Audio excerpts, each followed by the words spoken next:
이 이낙연 전 대표는요, 어제 예비후보 등록을 마쳤습니다. 같은 날 한 라디오 인터뷰에 출연해서 이런 말을 했습니다. 들어보시죠. 민주정부를 계승 발전시키겠다는데 생각을 같이 하는 후보들이라면 연대하는 것이 당연하다고 생각을 합니다. 그리고 그런 연대가 경선의 역동성을 높이는 데 도움이 될 수 있다고 판단합니다. 자, 이미 단일화를 약속한 정세균 전 총리와 이광재 의원은 나란히 봉하마을을 찾아서 노무현 전 대통령 묘역을 참배했습니다. 두 사람은 다음 달 5일까지 단일화에 대한 입장을 밝히겠다라고 시점까지 명확히 발표를 했는데, 여기에 지금 들으신 것처럼 이낙연 전 대표가 합류를 할 가능성이 좀 느껴지는 그런 뉘앙스를 풍기는 말을 한 것 같아요. 그러니까 합류가 아니고 당연히 해야 해요. 네. 그러니까 정세균, 이광재 단일화는 사실은 큰 의미는 없다고 봐야 되고, 그래요? 결국은 이낙연, 정세균 단일화가 가장 핵심이고, 그다음에 이 두 분 단일화하는 과정에서 지금 추미애 후보가 과연 이 단일화 대열에 합류를 할 것인지, 또 박용진 후보가 단일화 대열에 합류할 것인지, 그 부분이 지금 관건인 것 같고요. 제가 볼 때는 아마 추미애 후보를 제외하고는 나머지 다 단일화 대열에 합류할 가능성이 매우 높지 않나. 네. 그렇게 되어야만 지금 이재명 지사하고 해볼 수 있는 상황이 되지 않을까 싶고요. 네. 결국 이 단일화 이 룰을 어떻게 정할 것인지, 어떤 방식으로 단일화를 할 것인지, 그게 결국은 정세균, 이낙연 두 캠프의 가장 고심이 아닐까 싶어요. 네. 이재명 지사를 향해서 야당에서는요, 이런 또 이야기가 흘러나왔습니다. 어떤 얘기인지 한번 들어보시죠.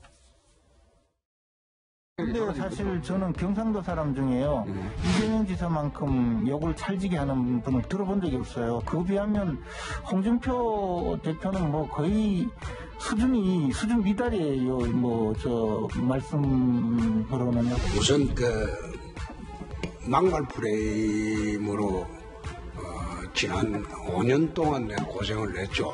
그런데 이재명 지사는 막말을 넘어서 욕하는 사람이야. 욕하는 사람인데, 욕하는 사람이 막말한다고 이야기하는 거는 더 웃기지요. 그래서 민주당에서 아마 이재명 지사가 되면 그 프레임을 걸기는 정말로 어려울 것이다. 자기는 비교가 안 되는 욕을 해대고 사는 사람이니까.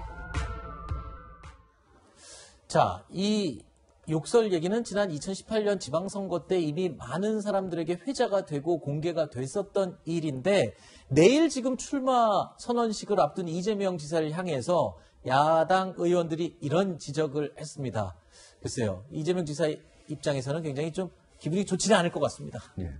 아마 다시 그 문제, 이재명 지사의 그런 욕설 문제를 가지고 또다시 한번 이제, 어떤 화두로 삼을지는 모르겠는데, 과거처럼 그게 폭발력이 있을 것 같지는 않아요. 그리고 네. 이제, 이재명 지사의 그 욕설은 무슨 많은 공개 다중이 있는 데서 한 게 아니고 두 사람 사이에서 개인적으로 나눈 거잖아요. 근데 이제 홍준표 의원의 어떤 막말은 이제 정치 과정에서 여러 다중이 있는 데서 한 거거든요. 그래서 우리의 정치의 어떤 품격을 높이는 차원에서 막말을 없애자는 거고, 이러면 경기지사가 무슨 욕설을 여러 사람 있는 데서 정치하는 과정에서 하는 건 아니잖아요. 그리고 또 하겠다는 건 아니기 때문에 두 사람처럼 막말이든 아니면 욕설이든 지금 현재 하는 게 아니면 어떤 그것이 화두가 되거나 논쟁거리로 삼을 필요도 없다라고 생각을 합니다. 네.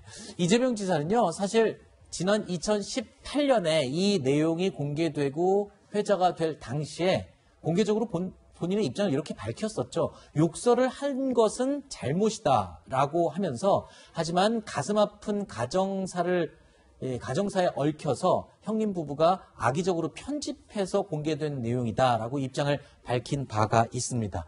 자, 이재명 지사가요, 일단 내일 출정식을 앞두고 출정식 끝난 직후에는요, 고향인 경북 안동을 방문할 예정이라고 합니다.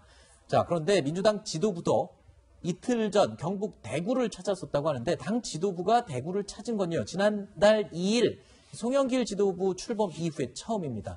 자, 이 자리에서는 대법원을 대구로 이전하자는 파격적인 제안까지 나왔었는데, 민주당의 이딴 TK 행보, 대구 민심을 향한 구애, 이거는 어떻게 이해를 해야 될까요? 두 가지가 있다고 생각을 하는데요. 하나는 이제 유력 주자인 이재명 지사가 이제 안동이 고향이거든요. 그리고 네. 초등학교를 안동에서 다니진 않고 그 옆에 어디 지역에서 좀 다녔어요. 네. 그랬기 때문에 그걸 기억하시는 분들이 있으니까 이 지역에서도 안동 사람이지 이런 얘기가 나오거든요. 그런 부분을 앞으로 공략해 가려고 하는 거 아닌가 하는 게 하나 있고요. 그러니까 이재명 지사 지지율이 다른 그 여권 유력 주자들보다 오히려 그 과거에 비교를 해봐도 대통령 후보들에 비해서도 좀 나오는 편이에요. 대구 경북에서. TK에서. 네, 그렇기 때문에 이런 부분을 공략을 해야겠다 이런 생각을 하고 있는 것 같고요. 제가 하나 더 있다고 하는 건 윤석열 전 총장은 대구 경북에서 지지를 계속 받을 수 있을까? 네. 여러 가지 이제 인연 중에서도 악연이라고 할 수 있는 부분이 있는데 그래서 이 부분도 한번 공략해볼까 이런 생각도 있어서 그래서 뭐 신공항 얘기도 하고 대법원 헌법재판소 얘기도 하는 것 같은데 윤석열 전 총장이 대구에서 사실 대구 경북에서 지지율이 제일 높게 나와요. 그래서 네. 근데 또 호남에서도 윤석열 전 총장이 이재명 지사 턱밑을 추격하는 지지율이 지난주 이번 주 나오는 거 보면 꽤 많이 나오고 있거든요. 한 20%대까지 나오니까 그래서 이 부분은 양쪽 다 한쪽은 서진 정책, 한쪽은 동진 정책. 네. 네, 국민의힘과 민주당이 양쪽 다 노력하지 않을까 싶습니다. 오늘 방송 끝난 직후에 그 어떤 조사 내용을 제가 언급하신 말씀을 것인지 잘- 저희한테 네. 좀 얘기를 해주시면 네. 저희가 해당 내용을 확인을 해서 저희가 홈페이지에 공개를 하도록 하겠습니다. 저희가 준비되지 않은 통계 자료가 언급될 시에는 반드시 홈페이지에 저희가 공개하도록 되어 있거든요. 이 부분 양해해 주시기 바라고요. 저희가 홈페이지에 반드시 확인해서 공개를 하도록 하겠습니다. 자, 시간이 다 됐군요. 질문 하나 더 드리려고 했는데 여기서 마무리해야 될 것 같습니다. 오늘 세 분 말씀을 여기서 정리하겠습니다. 고맙습니다.